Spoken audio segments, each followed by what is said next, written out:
The Form 990 is a very complex IRS tax form. It requires a lot of financial information from tax-exempt organizations. There are several different sections of the Form 990, and each requires a different set of information related to the tax-exempt organization's financial activities. The Form 990 has 12 parts.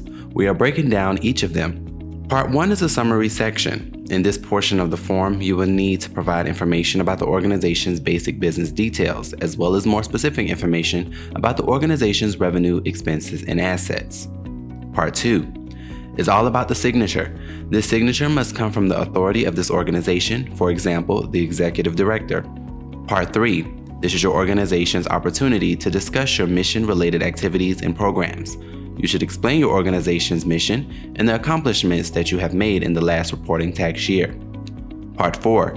This portion of the Form 990 is a series of yes or no questions that help you determine which schedules you will need to complete and attach. Part 5. In Part 5 of the form, you will be required to list other filings that your organization has made to the IRS in the past tax year. Part 6. You will need to provide information on your board of directors, policies pertaining to management of the organization, and policies on disclosure.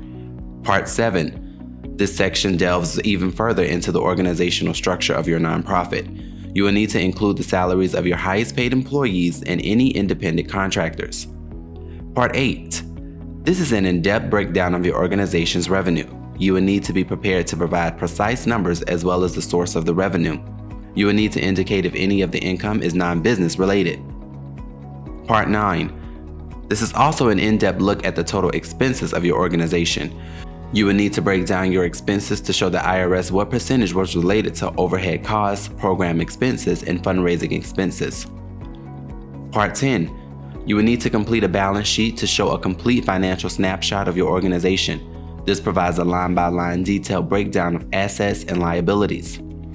Part 11. This section compares the changes in net assets and investment income from the beginning of the fiscal year to the close of it. In Part 12, here you will provide details regarding the accounting method that your organization utilizes. All tax-exempt organizations with deadlines beginning on August 1st, 2019 will be mandated to file electronically by the IRS. If you have always paper filed this form, don't worry. The change won't be a difficult one. E-filing is actually more convenient for you, and this method allows the IRS to process your Form 990 at a faster rate.